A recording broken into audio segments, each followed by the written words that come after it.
상추는 찬성질을 가지고 있어 열을 내려주는 효과가 있어요. 바로 두피에 열을 내려줄 수가 있다는 건데, 두피 열을 내려주고 상추의 항산화 물질인 베타카로틴이 활성산소를 제거해주고 혈액순환이 잘 되도록 도와주게 돼요. 이런 효능이 모낭에 필요한 영양성분 공급을 원활하게 해줘 머리카락을 건강하고 빠지지 않게 잡아주고 머리 결도 좋게 해주는 거예요. 밤잠 설치시는 분들도 계시죠. 상추를 먹으면 졸리다는 말은 한 번쯤은 들어보셨을 거예요. 상추에는 락투카리움 성분이 들어있는데, 이 성분은 수면 유도, 진정, 최면 효능에 있어 불면증을 개선하는 데에도 도움을 줄 수가 있어요. 락투카리움 성분뿐 아니라 숙면 호르몬이라고 알려진 멜라토닌이라는 성분도 상추에 많이 함유되어 있어 불면증 개선에 도움을 주는데, 락투라리움 성분은 상추 잎보다는 많이 함유가 되어 있어 불면증 치료를 위해서 상추를 드시려면 차로 끓여 드시면 효과를 볼 수 있을 거예요. 상추는 입으로도 상추차를 끓여 드릴 수가 있는데, 지금부터 말씀드리는 내용 중 하나라도 해당이 되는 분이라면 집중해주세요. 상추에는 이 비타민 AC뿐만 아니라 엽산, 칼슘, 식이섬유 등의 다양한 영양소가 있어서 건강에 아주 좋은 식물이죠. 부작용이 거의 없는 채소라고 알고 있지만 먹는 방법에 따라서 오히려 건강을 해칠 수도 있다는 사실 알고 계신가요? 어떻게 먹고 무엇과 먹느냐에 따라서 상추의 효능은 완전히 달라질 수가 있는데, 지금부터 상추의 효능에는 어떤 것이 있고 먹을 때 주의할 점과 함께 드시면 보약이 되는 음식까지 상추에 대한 모든 걸 알려드릴게요. 먼저 상추는 당뇨가 있는 분들한테는 정말 좋은 채소예요. 당뇨 환자라면 채식을 위주로 드시게 되는데, 당뇨에 좋다고 하는 말은 채소들의 단점이 소화가 잘 안 된다는 거죠. 반면에 상추는 소화가 잘 되고 영양소도 풍부하다는 장점이 있어요. 혈당 조절에도 아주 탁월한 효과가 있는데, 과연 어떤 성분 때문일까요? 이 상추만의 특별한 성분인 바로 락투신이라는 성분 때문인데, 이 락투신은 상추의 줄기를 꺾으면 보이는 하얀색의 액체 속에 있고 쓴맛을 내는 특징이 있어요. 최근 연구에 따르면 이 락투신은 장에서 포도당이 흡수되는 것을 억제해서 식후 혈당이 급격히 오르는 것을 막아주는 역할을 하는 것으로 밝혀졌죠. 이뿐만 아니라 이 락투신은 간에서 포도당의 생성을 줄이고 인슐린 감수성을 높여서 혈당을 낮추는 데 효과가 있다고 하는데, 여기에다 비타민 K도 풍부해서 인슐린 분비를 촉진하는 효과까지 있어요. 그리고 식이섬유가 풍부한데, 이는 인슐린 감수성을 높이는 데 굉장히 중요한 역할을 하죠. 2013년 한양대학교 연구팀의 발표에 의하면 상추의 식이섬유와 폴리페놀 성분이 인슐린 저항성을 개선하고 포도당의 흡수를 지연시킨다고 발표했어요. 상추는 또한 GI 지수가 23 정도, GL 지수가 100g당 0.5로 낮은데, 이 수치가 의미하는 것은 상추를 섭취했을 때 혈당 상승이 최소화되고 포만감은 길게 유지된다는 거예요. 그렇다면 상추와 함께 먹으면 당뇨 관리에 더욱 효과적인 음식에는 어떤 게 있을까요? 요즘 들어 부쩍 유명해진 과일이죠. 바로 아보카도예요. 불포화 지방산이 풍부한 아보카도는 인슐린 감수성을 높이는 데 도움을 주고, 풍부한 식이섬유는 콜레스테롤 수치를 낮춰주고 혈당 조절에 폭발적인 시너지 효과를 나타내요. 계란도 상추와 함께 먹으면 좋은데, 계란에는 질 좋은 단백질과 각종 영양 성분이 풍부하죠. 혈당도 천천히 오르게 하고 혈당을 오랜 시간 안정적으로 유지하는 데 도움을 주죠. 계란의 단백질은 포만감을 오래 유지해주고 과식도 막아주고 간에서 포도당의 생성을 줄여주는 효과도 있어 당뇨에 많은 도움을 줄 수 있어요. 상추와 만나면 이런 효과는 시너지를 발생되게 되는데, 상추, 아보카도, 계란을 함께 넣은 샐러드를 드신다면 혈당 잡는 최고의 요리라고 할 수 있죠. 피부가 칙칙하고 주름이 늘어나고 있는 분들도 집중해주세요. 상추가 피부에 굉장히 좋은 효과를 갖고 있는데, 상추에는 이 비타민 A와 C가 풍부해요. 비타민 A를 다른 말로 레티놀이라고 하는데, 레티놀이 뭐냐면 대부분의 화장품의 원료로 사용되는 성분이에요. 그만큼 피부에 좋다는 거죠. 이 레티놀은 피부 아래쪽에 콜라겐이나 엘라스틴 등의 탄력 섬유를 증가시키는 효능을 가지고 있고, 비타민 C도 콜라겐 생성에 관여하는 아주 중요한 성분이기 때문에 비타민 C가 몸속에 부족하면 피부의 탄력이 떨어지고 주름도 늘어나게 되는 거죠. 그리고 자외선 때문에 피부가 많이 손상이 되는데, 이런 자외선으로부터 손상되는 것을 막아주는 역할을 비타민 C가 해주죠. 멜라닌 색소의 생성도 억제해주기 때문에 칙칙한 피부를 밝게 만들어주는 미백 효과도 볼 수 있고, 피부 미백에 도움을 주는 약재 중에 상엽이라고 있는데, 이 상엽은 뽕나무 잎이에요. 뽕나무 잎이 항염증 작용도 좋고 피부 미백 효과도 뛰어나기 때문에 상추와 뽕나무 잎을 함께 차로 끓여 드시면 피부 건강에도 큰 도움을 받을 수가 있죠. 상추에 락투신이라는 성분이 당뇨에 좋다고 했잖아요. 근데 이 성분이 또 두통을 진정시켜주는 데도 효과가 좋아요. 머리가 지끈지끈 아픈 분들이 상추를 드시면 도움을 받을 수 있는데, 의학의 아버지 히포크라테스가 환자를 수술할 때 상추를 먼저 먹이고 수술을 했다는 기록도 있대요. 상추 안에 락투신 성분이 마취제가 없던 시절에 수승받는 환자의 고통을 줄여주는 데 도움을 주기도 했다는 거죠. 이런 락투신은 염증으로 인한 통증을 줄여주고 두통을 완화시켜주기도 하는데, 특히 열이 오르면서 통증이 발생되는 두통을 개선하는데 효능이 탁월하다고 해요. 또한 상추는 눈 건강에도 도움이 되고, 상추에는 루테인, 비타민 A, 베타카로틴이 풍부하기 때문이죠. 루테인은 영양제로도 많이 드시고 계시잖아요. 눈 건강에 도움을 주는 대표적인 영양소가 바로 이 루테인인 건 알고 계실 거예요. 눈이 노화가 진행되면 황반색소의 밀도가 감소되기 때문에 루테인이 황반색소 밀도를 유지하는 데 도움을 주고, 황반 변성도 예방해서 로놉신의 생성을 도와주기 때문에 시력도 좋아지게 해줍니다. 또한 이 베타카로틴은 활성산소를 제거해서 눈의 노화를 예방하고, 비타민 A로 전환돼서 눈의 점막을 건강하게 유지하도록 도움을 줄 수가 있고요. 또 야맹증, 안구건조증 등의 안구질환도 예방하는 데에도 많은 도움을 줘 눈 건강에 필수적인 영양소죠. 열이 머리로 올라가게 되면 두피가 건조해지고 비듬도 많이 생기게 되고 두피에 염증도 발생되죠. 또 모낭에 영양분이 충분히 공급되지 못하고 머리카락을 잘 잡아주지 못해 탈모가 일어나게 되는데, 이럴 때는 두피의 상태를 건강하게 만들어줘야 탈모를 방지할 수가 있죠. 상추는 찬성질을 가지고 있어 열을 내려주는 효과가 있어요. 바로 두피에 열을 내려줄 수가 있다는 건데, 두피열을 내려주고 상추의 항산화 물질인 베타카로틴이 활성산소를 제거해주고 혈액순환이 잘 되도록 도와주게 돼요. 이런 효능이 모낭에 필요한 영양성분 공급을 원활하게 해줘 머리카락을 건강하고 빠지지 않게 잡아주고 머리 결도 좋게 해주는 거예요. 밤잠 설치시는 분들도 계시죠. 상추를 먹으면 졸리다는 말은 한 번쯤은 들어보셨을 거예요. 이 상추에는 락투카리움 성분이 들어있는데, 이 성분은 수면 유도, 진정, 최면 효능에 있어 불면증을 개선하는 데에도 도움을 줄 수가 있어요. 락투카리움 성분뿐 아니라 숙면 호르몬이라고 알려진 멜라토닌이라는 성분도 상추에 많이 함유되어 있어 불면증 개선에 도움을 주는데, 락투라리움 성분은 상추 잎보다는 상추 대에 더 많이 함유가 되어 있어 불면증 치료를 위해서 상추를 드시려면 상추 대를 차로 끓여 드시면 효과를 볼 수 있을 거예요. 상추는 입으로도 상추차를 끓여 드릴 수가 있는데, 제가 방법을 한번 알려드릴게요. 첫 번째는 건조되지 않은 상추를 끓는 물에 넣고 상추를 우려서 그 물을 차로 드시는 방법이 있어요. 따뜻하게 드셔도 되고 냉장고에 보관하셨다 드셔도 돼요. 두 번째 방법은 상추 잎을 건조시킨 후 기름을 두르지 않은 팬에 한번 섞어주시면 되는데, 이때 상추잎이 바스락 부서질 거예요. 부서진 상추잎을 다시팩 같은 것에 소분해 두셨다가 차로 우려서 드셔도 되고, 큰 통에 담아 주셨다가 마실 때마다 커피를 내리는 것처럼 거름종이에 걸러서 뜨거운 물로 우려 드셔도 돼요. 상추의 종류에 따라서 이 락투카리움 성분의 함량이 다른데, 요즘엔 쓴맛을 제거한 계량종이 많아 이 락투카리움 성분이 상당히 적게 함유가 되어 있다고 해요. 아무 상추 하나 드시면 효과를 볼 수 없고, 전남 농업기술원에서 개발한 품종인 흑카랑이라는 향추가 있는데, 일반 상추에 비해서 락투카리움 함량이 124배나 높다고 해요. 수면 개선을 위해 상추를 드실 분들은 흑카랑을 구매해서 드시면 효과를 볼 수가 있겠죠. 장이 안 좋은 분들한테도 상추는 많은 도움이 되는데, 상추에는 수분이 풍부하고 식이섬유와 마그네슘이 많아 수분이 없어 단단해진 변도 부드럽고 묽게 만들어 배변 활동에도 도움이 돼요. 장이 건강하지 않아 장에 독소가 쌓이게 되면 그 독이 위로 올라와 얼굴에 나타나게 돼서 얼굴에 여드름 같은 뾰루지가 생기고 피부가 어두워지는 증상도 나타날 수가 있어요. 상추에는 배변 활동을 활발하게 하는 식이섬유뿐만 아니라 엽산도 풍부해 대장의 염증을 줄여주는 효과도 있어요. 그리고 비타민 K, 엽산, 루테인이 함께 작용해서 이 염증뿐 아니라 대장암을 예방하는 데에도 효능을 발휘하게 되는데, 풍부한 엽산은 혈액을 생성하는 데에도 도움을 주지만 손상된 세포 DNA를 복구하는 효능이 있어 암을 예방할 수도 있어요. 식이섬유는 장내에 쌓인 노폐물을 흡착해서 몸 밖으로 배출해주죠. 또 염증도 제거해줘서 장을 건강하게 해주는 거죠. 상추는 뼈 건강에도 도움이 된다는 보고가 있는데, 미국의 캘리포니아 주립대학교에서 우주인을 위한 유전자 조작 상추를 만들었대요. 사람이 우주에 가게 되면 중력이 없기 때문에 골밀도의 손실이 심하게 일어나잖아요. 한 달에 1% 정도씩 줄어든다고 하는데, 유전자 조작된 상추를 먹으면 이런 현상을 막아줄 수가 있대요. 이 상추에는 뼈 생성을 촉진하는 부갑상선 호르몬 유전자가 들어있는데, 유전자 조작이 되지 않은 상추에도 칼슘이 많이 들어있어 골다공증 예방에도 도움을 줄 수가 있어요. 두부와 함께 드시면 이 효과는 배가 되는데, 두부에는 이소플라본이라는 성분이 많은데 상추의 칼슘이 몸속에 흡수되는 것을 도와줘 골다공증을 예방하는 효과를 극대화시켜주죠. 상추를 드실 때는 주의할 점이 별로 없지만 이것만은 꼭 기억하세요.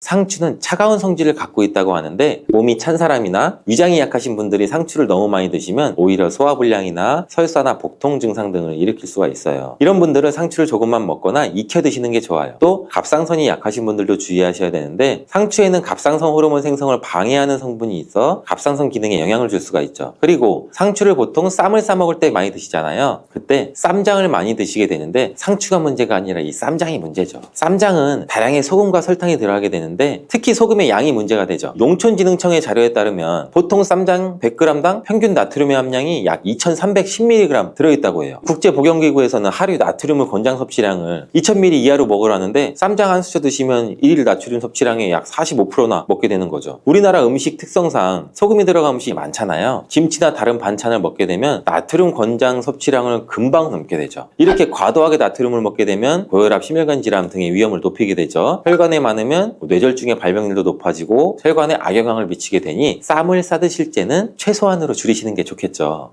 나이가 들수록 단백질이 더 중요하다는 말을 들어보신 분들도 굉장히 많이 있을 거예요. 단백질을 충분히 섭취하지 않으면 근육량이 급격히 줄어들게 되는데 이렇게 되면 또 근력도 같이 약화되고 근감속증을 유발시킬 수도 있어요. 그래서 충분한 단백질을 공급받지 못하면 우리 몸은 뇌 기능이 떨어지고 치매나 인지 기능 저하의 위험도 점점 커질 수가 있다는 가능성이 있다는 거예요. 필수적인 단백질을 충분히 섭취하기 좋은 음식에는 그럼 과연 무엇이 있을까요?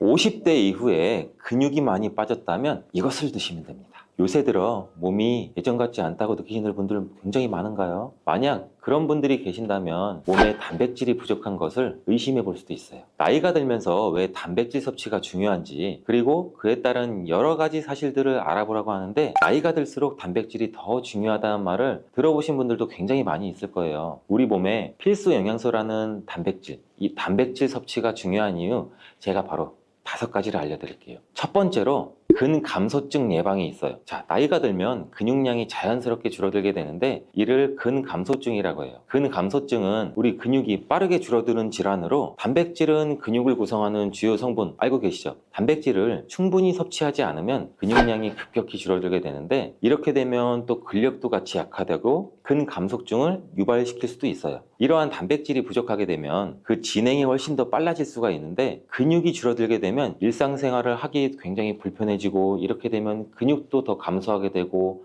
악순환이 계속 생길 수가 있죠. 단백질 섭취와 운동을 같이 병행하는 게 제일 좋아요. 원래 흔히들 많이 알고 계시잖아요. 단백질이 중요한 이유 두 번째는 면역력 증가예요. 이 단백질과 면역력이 연관이 있다고 하시면서 의아해하시는 분들 굉장히 많아. 뭐가 관계가 있어? 뭐가 연관이 있지? 자, 지금부터 한번 볼 텐데 단백질은 우리 몸속에 세포 그리고 장기뿐 아니라 수많은 호르몬을 구성하는 굉장히 중요한 요소예요. 또 단백질이 면역 시스템에서 중요한 역할을 하는 항체와 효소를 생성하는데 백혈구라고 많이들 들어보셨죠? 이 백혈구는 우리 몸의 감염을 인식하고 싸우는 우리 전투부대예요. 주요한 면역세포인데 이 백혈구가 주로 단백질을 사용해서 우리 몸에 쳐들어온 병원균을 인식하고 항체를 만들어서 병원균을 물리치게 되는 중요한 역할을 해요. 또한 우리 몸의 중요한 면역세포도 감염에 대응할 때 단백질을 쉽게 말해 먹이로 사용해서 신호를 보내고 병원균을 파괴하는 작용을 해요. 그럼 이 단백질이 굉장히 중요하다는 거 아시겠죠? 나이가 들면 들수록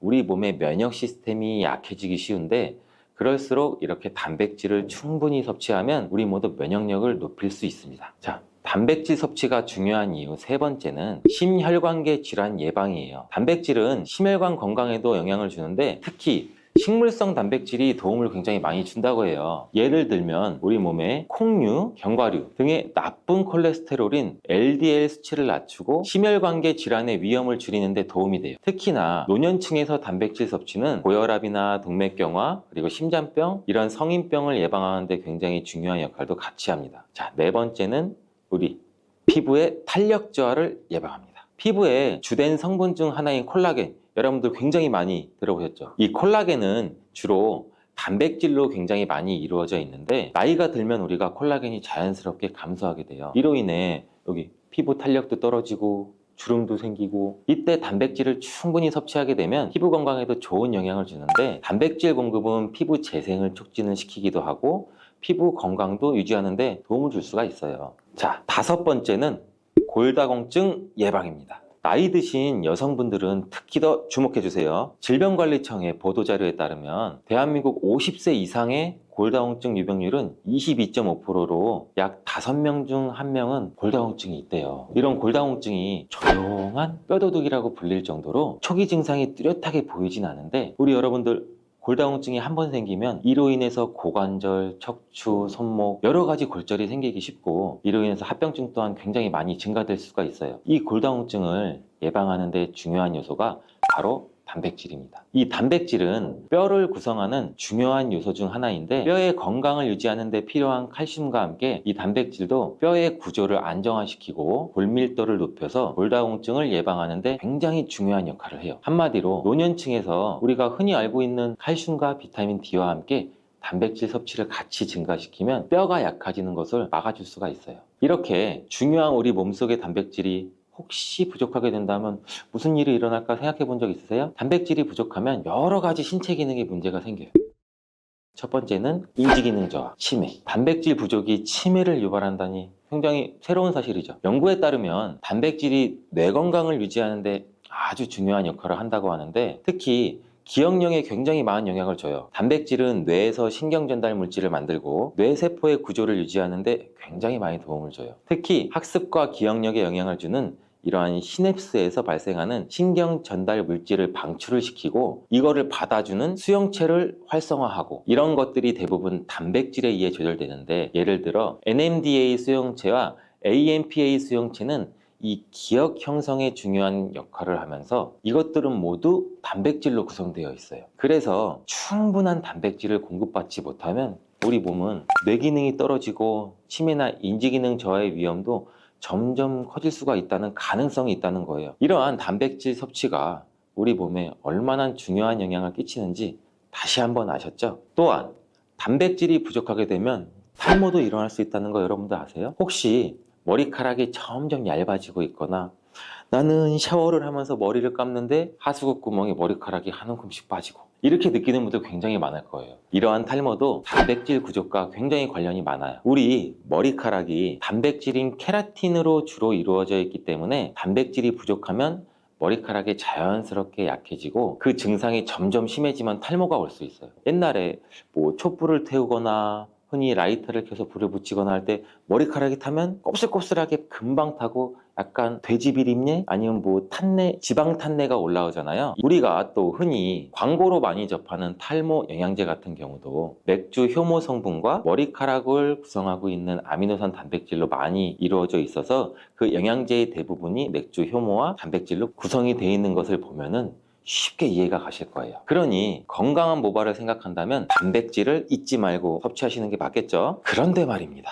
왜 노년층이 단백질을 더 많이 섭취해야 하는 걸까? 젊은 사람보다 더 중요한 이유가 있을까요? 그 이유는 노년층은 근육이 자연스럽게 감소가 돼요. 또 신진대사도 느려져서 우리 몸의 기초대사량이 감소하기 때문에 체지방률이 증가할 수가 있고 단백질의 체내 합성 능력 또한 떨어지게 돼요. 그러면 어떻게 될까요? 근육량이 줄어들게 되면 그만큼 여러분들의 신체 활동도 힘들어지면서 일상생활에서 어려움을 겪을 수가 있는 거예요. 그래서 노년층은 단백질을 충분히 섭취해서 근육을 유지하는 게 정말 중요해요. 근데 노년층은 소화 기능이 떨어지기 때문에 사실 고기나 생선 같은 이러한 동물성 단백질을 섭취하는 게 굉장히 불편할 수가 있어요. 또 나이가 드시면서 식사량 또한 감소가 될 수가 있고 식사 준비의 번거로움도 매끼 단백질을 챙겨 먹고 하는데 어려움을 주는 게 사실이에요. 그래서 혼자 지내시는 분들은 더욱더 단백질 섭취가 어렵기도 해요. 어떤 분들은 체중 증가를 걱정하시면서 단백질이 고칼로리라고 생각해서 드시기를 꺼려 하시고 그렇다고 해서 섭취하기 어렵다고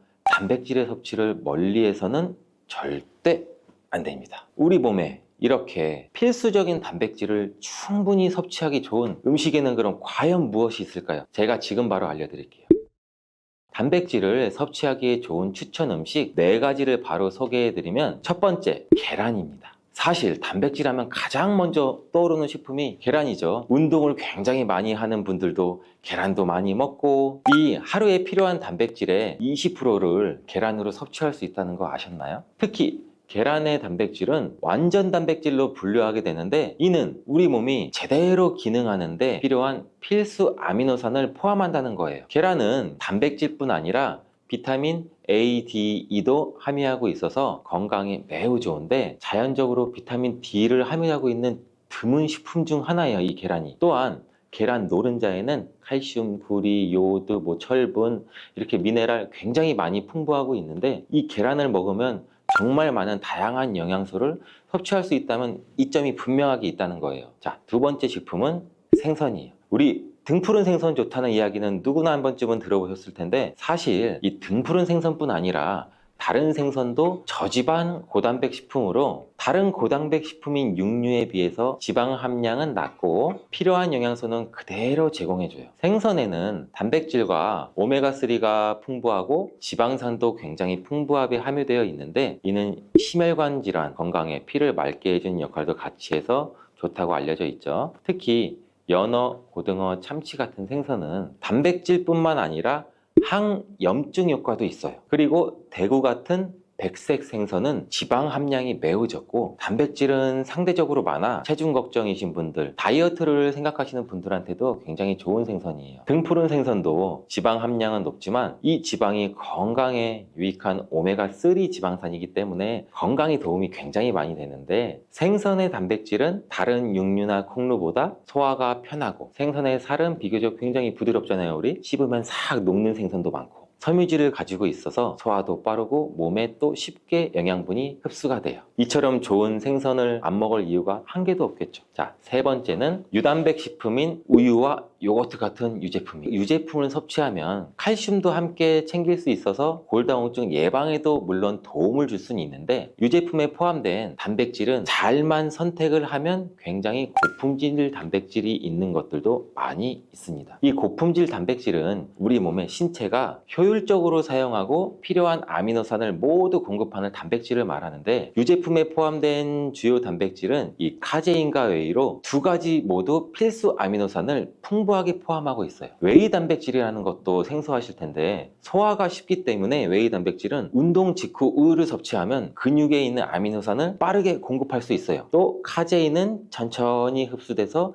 장기간 일정 수준의 아미노산을 우리 몸에 제공해 근육 손실을 방지하는 데 도움을 줄 수가 있어요. 하지만 우유 제품을 먹으면 속이 더부룩하거나 불편하신 분들도 많으시죠. 많은 사람들이 유제품을 섭취할 때 소화 불편을 겪을 수가 있는데, 특히 락토스 불내증, 즉 유당불내증이 있는 경우에요. 어린이들도 유당불내증이 있는 어린이가 많아서 요새 시장은 굉장히 다양해져서 이런 분들을 위한 락토프리 우유, 치즈, 요구르트 등은 이 락토스가 거의 없거나 적은 제품들도 굉장히 많이 나와 있어요. 이 락토스 불내증이 있는 사람들도 이런 유제품은 문제없이 섭취가 할 수 있는데, 소화가 어렵거나 내가 힘드신 분들은 참고하시면 될 것 같아요. 자, 네 번째는 콩류예요. 우리 콩류 또한 식물성 단백질로 굉장히 유명하죠. 콩류는 식물성 단백질을 제공하는 가장 대표적인 식품인데, 두부나 우유 같은 식품으로 쉽게 섭취할 수도 있고, 콩류와 같은 식물성 단백질은 고기와 유제품과 같은 동물성 단백질에 비해 지방 함량이 굉장히 낮아요. 또한 콜레스테롤이 없는 특징도 갖고 있어요. 특히 콩, 렌틸콩, 병아리콩, 검정콩 굉장히 많잖아요. 이 콩류들이 굉장히 많은데, 다양한 종류의 콩류는 이렇게 필수 아미노산을 풍부하게 포함하고 있어서 우리가 신체가 필요로 하는 단백질을 고루고루 제공해요. 특히 고기나 생선 같은 동물성 단백질이 소화가 어려우신 분들한테는 두부나 비지찌개 같은 소화가 잘 되면서 단백질도 섭취할 수 있는 이렇게 일석이조, 이러한 콩류가 굉장히 좋은 단백질 식품이에요. 꼭 한번 기억해 주시길 바래요. 이렇게 몸에 필수적인 단백질, 음식만으로 과연 충분히 섭취하면 좋겠지만 그게 어려운 경우도 굉장히 많아요. 이때 단백질 보충제도 좋은 선택도 될 수 있습니다. 운동 전후에 빠르게 단백질을 우리가 보충하고 싶을 때 굉장히 많잖아요. 식사를 통해 충분한 단백질을 섭취하기 어려운 경우는 보충제가 굉장히 유용한데, 마트나 인터넷에서 쉽게 찾을 수 있는 단백질 파우더나 고단백 프로틴바를 이용하면 간편하게 단백질을 빠르게 보충할 수도 있어요. 하지만 이렇게 간편하게 섭취할 수 있는 제품을 몸에 좋다고 많이 섭취하게 되면 좋을까요? 과량 섭취할 때도 큰 문제가 될 수가 있어요. 한 번에 우리가 과도한 단백질을 섭취하면 신장에서 부담을 줄 수가 있고, 또 우리 몸에 불필요하게 지방으로 쌓일 수가 있죠. 단백질의 하루의 권장 섭취량은 성인 기준 몸무게 1kg당 1g이에요. 하루 권장 섭취량을 지키는 게 꼭 중요한데, 한마디로 보충제는 식사로 부족한 부분을 말 그대로 보충하는 역할만 하고, 식사로 골고루 단백질을 섭취하는 게 가장 이상적입니다. 단백질 섭취 시 간단한 팁을 알려드릴게요. 매 끼니마다 조금씩 단백질을 나눠서 섭취하는 게 단백질의 흡수에는 굉장히 효과적인 거 아셨어요? 모르셨죠? 단백질은 탄수화물과 지방과 다르게 잉여 단백질이라는 게 있어요. 이 잉여 단백질은 우리 몸에 저장이 되지 않아요. 그 때문에 한 번에 과량으로 섭취하면 소화가 어려워지고 또 우리 신장에 부담을 줄 수가 있어요. 필요 이상의 단백질은 어느 정도 흡수되고 배출이 되기 때문에 번거롭더라도 매일 조금씩 매 끼니마다 나눠서 섭취하는 게 중요합니다. 고기 좋아하시는 분들은 손 들어보세요. 채소 좋아하시는 분들은 손 들어보세요. 이제는 다 같은 단백질이라고 생각하지 마시고 동물성 단백질, 식물성 단백질을 골고루 섭취해야 해요. 동물성 단백질은 이 식물성 단백질에는 부족한 아미노산이 풍부하고 식물성 단백질은 또 동물성 단백질에 비해 지방이 적고 섬유질도 같이 섭취할 수가 있어요. 우리가 평상시에 먹는 한식은 사실 단백질 섭취에 굉장히 좋은 음식인데 우리 식탁에 단백질이 풍부한 계란, 생선, 두부, 콩 이것들을 반찬으로 두어 개만 먹어도 굉장히 쉽게 매 끼마다 몸에 필요한 단백질을 섭취할 수가 있어요. 두부를 드실 때 주의할 점은 시금치와 함께 드시면 안 된다는 거예요. 이 시금치는 철분이 풍부하게 함유되어 있는 음식이죠. 빈혈 예방에도 효과적인 것으로 알려져 있는데 비타민 A나 루테인, 지아잔틴 등등의 영양소가 풍부해서 눈 건강에도 효능이 있고 마그네슘, 비타민 K 또 풍부해서 굉장히 다양한 영양소가 함유되어 있는 것으로 알려져 있어요. 그러나 문제는 시금치에 함유된 옥살산 성분이에요. 이 옥살산 성분이 두부의 칼슘과 결합하게 되면 수산칼슘이라는 성분이 만들어지는데 이 성분이 결정을 이뤄서 신장이나 요로에 쌓여서 결석이 될 가능성도 갖고 있어요. 이 신장결석, 요로결석이 되면 극심한 통증을 유발할 수가 있다는 건데 이 시금치를 드실 때 두부와 같이 많은 음식은 피하시고 별도로 섭취하는 게 오히려 좋겠습니다. 단백질 폭탄으로 알려진 두부는 건강식으로 많이 드시는 대표적인 식재료죠. 근데 두부를 잘못 드시면 오히려 건강을 해칠 수 있다는 사실 알고 계세요? 두부를 먹을 때 독이 되는 최악의 경우 그리고 두부를 어떻게 먹어야 몸에 보약이 될 수 있는지에 대해서 알려드릴게요.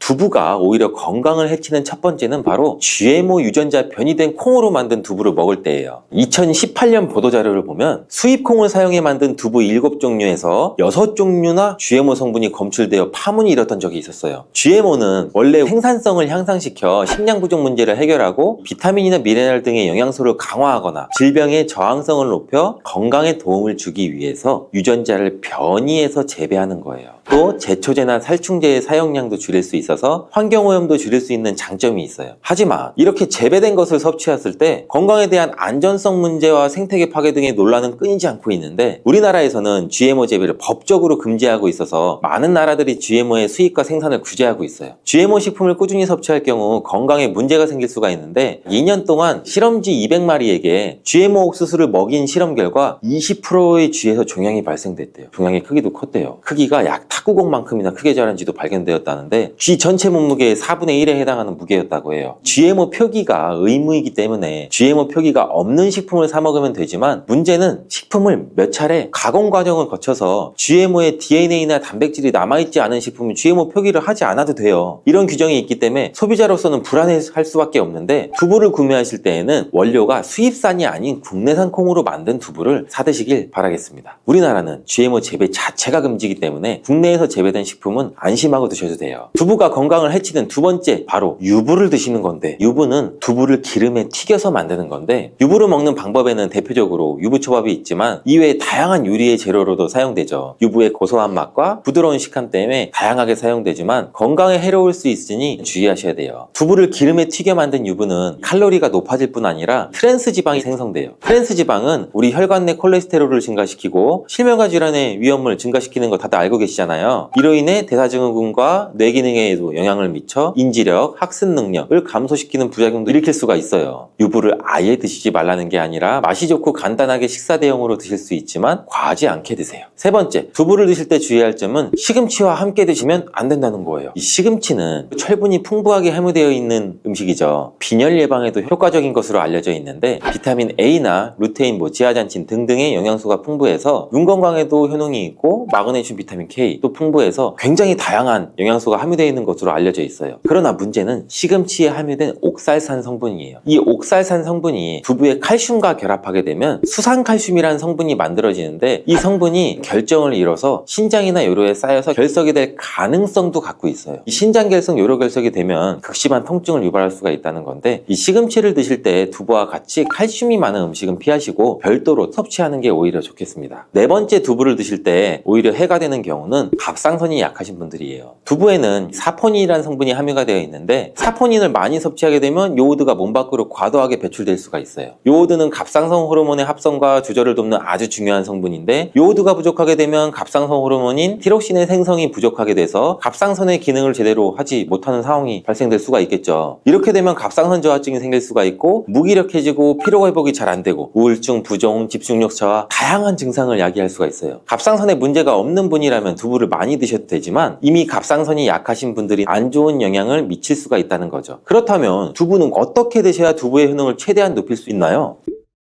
두부는 기본적으로 단백질이 풍부한데, 이뿐 아니라 리놀렌산, 레시틴, 피토스테롤 등등의 성분이 풍부하고, 몸 안의 콜레스테롤 수치를 낮춰주고 혈액순환도 원활하게 해서 동맥경화나 심근경색, 뇌출혈 등등 심혈관 질환을 예방할 수 있어요. 또한 두부는 이 체력과 근력을 유지하는 데도 큰 도움을 주는데, 바로 두부에 들어있는 풍부한 단백질 때문이죠. 근육은 매일 일정량이 새로운 근육으로 대체돼서 생성이 돼요. 그렇기 때문에 매일매일 단백질을 공급해줘야 되는데, 우리 몸에 단백질을 공급해주기 위해 정말 유용한 음식이 두부죠. 또 이 두부 안에는 콜린이라는 성분이 풍부한데, 콜린은 이 알츠하이머성 치매를 예방하는 데도 탁월한 효능도 발휘하게 되고, 탈모 예방에도 도움이 돼요. 머리카락의 원료인 단백질을 보충하는 데도 도움이 될 뿐 아니라, 이 이소플라본 성분이 풍부해서 남성 호르몬도 조절해주는 역할도 같이 갖고 있어요. 그래서 호르몬성 탈모 예방에도 도움을 줄 수가 있는 거죠. 또한 두부는 건강하게 장수하는 데에도 도움이 되는데, 많은 과학자들의 연구 결과 건강하게 장수한 사람들의 특징이 식물성 단백질을 꾸준히 섭취했다는 사실을 발견했고,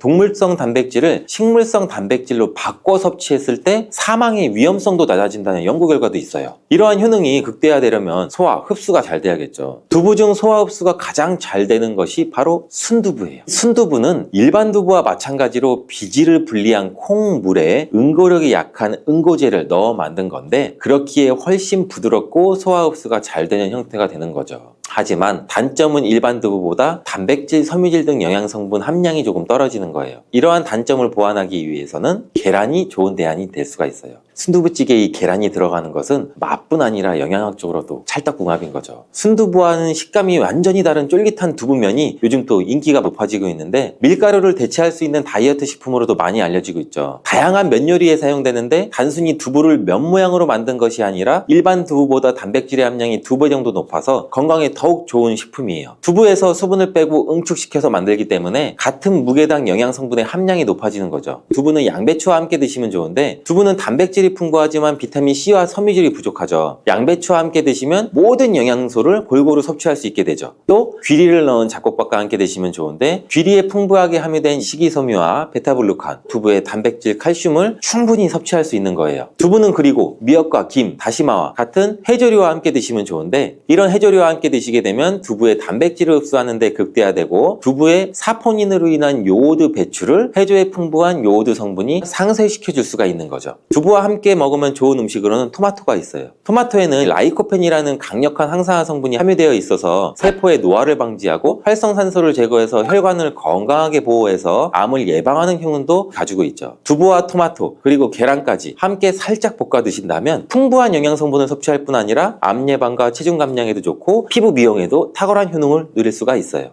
먼저 오초라는 독초가 있는데 쑥과 굉장히 비슷해요. 해마다 오초를 섭취하시고 병원에 실려오시는 환자들이 많대요. 이 오초는 조선시대에는 사약을 만들 때 사용할 정도로 맹독을 가지고 있다고 하는데, 많이 자랐을 때는 쑥과 어느 정도 구분이 되지만 어린 잎인 새순은 쑥과 너무 비슷해서 이런 사고가 자주 발생되게 된다고 해요. 그리고 쑥은 아무 데서나 채취해서 드시면 안 되는데, 그 이유는 바로 중금속 때문이에요. 도심이나 하천, 도로변에서 채취한 쑥에서는 기준치 이상의 발암물질인 중금속이 검출이 되고, 쑥을 채취할 때는 각별히 주의하시고 웬만하면 안전하게 재배돼서 판매하는 쑥을 드시는 것을 권장드려요. 또한 이 쑥 자체에도 독성이 있어 주의가 필요한데,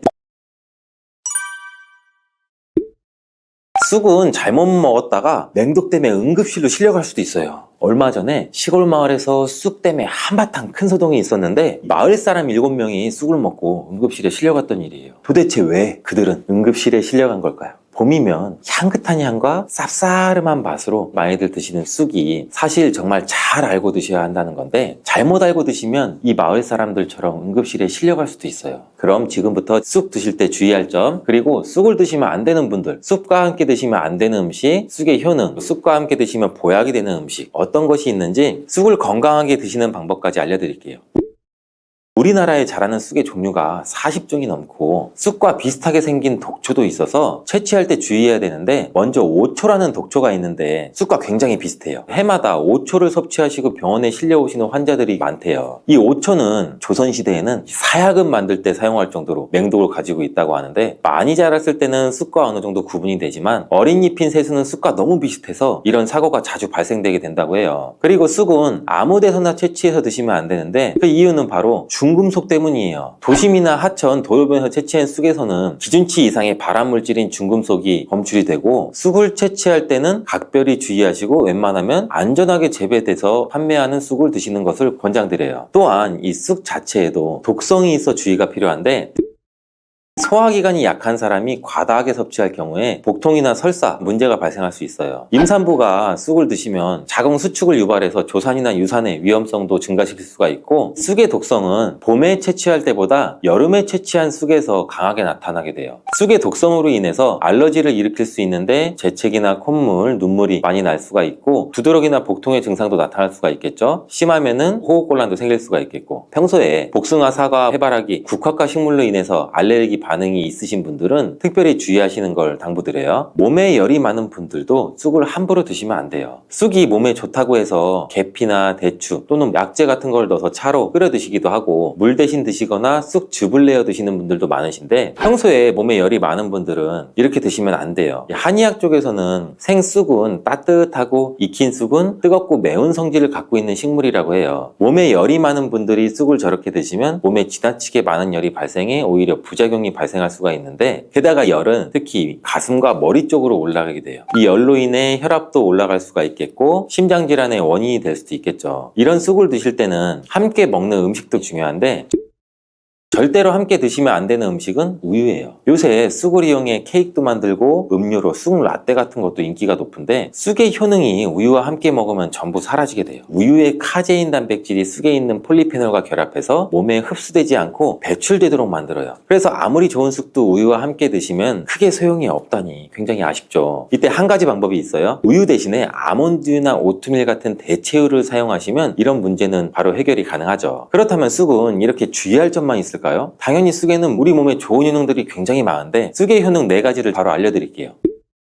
첫 번째, 쑥의 효능은 염증 제거에 탁월한 효능을 발휘해요. 쑥은 예로부터 약초로 많이 사용돼서 왔고 현대 한의학에서도 쑥은 약재로 많이 사용되고 있죠. 특히 쑥은 민간요법으로 상처에 붙여 감염을 방지하거나 우리 혈관 내의 염증을 제거하는 데도 사용되고 이러한 쑥의 사용법은 과학적으로도 올바른 방법으로 또 인정을 받고 있어요. 이러한 항염증 효능은 쑥에 함유된 타닌 성분 때문인데 타닌은 몸속에 유해물질을 배출하는 데 도움을 주고 쑥 특유의 떫은 맛을 내는 역할도 해요. 항염, 항알러지 작용으로 아토피와 같은 알러지 체질을 개선하는 데도 도움을 줄 수가 있고 우리 혈액 정화 작용을 해주는 클로로필 성분이 풍부해서 혈관 내에 나쁜 콜레스테롤을 흡착해서 배출해줘서 혈액순환도 원활하게 해주죠. 이뿐 아니라 클로로필은 혈액 내에 해로운 병균을 제거해주는 백혈구의 수를 늘려 염증을 억제하는 데 탁월한 효능을 발휘해줘요. 두 번째 쑥의 효능은 당뇨 개선에도 탁월하죠. 쑥에는 이눌린이라는 수용성 식이섬유가 풍부한데 이 성분은 장에서 포도당의 흡수를 느리게 만들고 식후에 혈당이 급격히 오르는 것을 예방해주죠. 건강한 성인을 대상으로 한 최근의 연구에서는 이들이 쑥 추출물을 먹고 난 후에 식후 혈당이 눈에 띄게 낮아진 결과를 확인할 수 있었대요. 그리고 클로로겐산이라는 성분이 많아서 간에서는 포도당의 합성을 억제하고 근육에서는 포도당의 이용을 촉진을 해서 혈당 조절에 큰 역할을 해준다고 해요. 실제 연구에서도 클로로겐산은 공복 혈당과 당화혈 색소가 크게 낮아지고 인슐린 감수성이 높아진 사실도 밝혀졌어요. 근데 이 두 가지 성분보다 훨씬 더 중요한 성분이 있는데 그건 바로 시네올이라는 성분이에요. 이 시네올이 혈당 조절에 결정적인 역할을 하는데 췌장의 베타서포를 자극해서 인슐린 분비를 촉진시켜주고 말초 조직에서는 인슐린의 감수성을 높이는 역할을 해요. 시네올 말고도 쑥에는 이눌린, 클로로겐산, 폴리페놀 등 여러 생리활성 물질들이 복합적으로 작용해서 당뇨를 개선하는 효과를 나타내는 거예요. 세 번째 쑥의 효능은 몸을 따뜻하게 해주는 역할을 하죠. 당뇨 개선에도 도움을 주는 시네올은 특유의 향을 내며 몸을 따뜻하게 해주는 효과가 있어요. 시네올은 혈액순환을 촉진하고 면역력을 강화하는 데도 도움을 주고 특히 이 손발이 찬 수족 냉증을 개선하는 데도 효과적이죠. 신진대사를 원활하게 해줘서 생리통, 생리불순 등 여성질환을 완화시키는 데도 큰 역할을 해주죠. 쑥의 따뜻한 성질이 혈액순환을 촉진하고 자궁의 기능도 강화해주기 때문이에요. 네 번째 쑥의 효능은 장을 건강하게 해서 변비를 예방하고 소화불량을 해결하는 데 도움을 줄 수 있는 거죠. 이 쑥에는 시금치보다 무려 3배나 많은 식이섬유를 갖고 있어서 장운동을 촉진시키고 변비나 숙변 제거에도 탁월해요. 또한 시네올은 위장점막의 염증도 완화하고 위장 내 유해균을 제거해서 소화장애도 예방하는 데 도움을 주죠. 그리고 쑥에 함유된 비타민 A는 우리 장에 있는 점막도 보호해주고 장 건강을 유지하는 데 도움을 줘서 항산화 작용이 뛰어난 비타민 C도 장내 유해균을 제거해주고 장내 환경도 건강하게 해줄 수가 있죠. 평소 소화가 잘 되지 않는 분은 쑥을 섭취하셔서 답답하고 더부룩한 증상을 해결하면 정말 좋겠죠. 근데 쑥을 드실 때 쑥만 드시는 게 아니잖아요. 다른 음식들과 같이 드시는데 쑥도 궁합이 맞는 음식이 따로 있다는 거 제가 지금 알려드릴게요.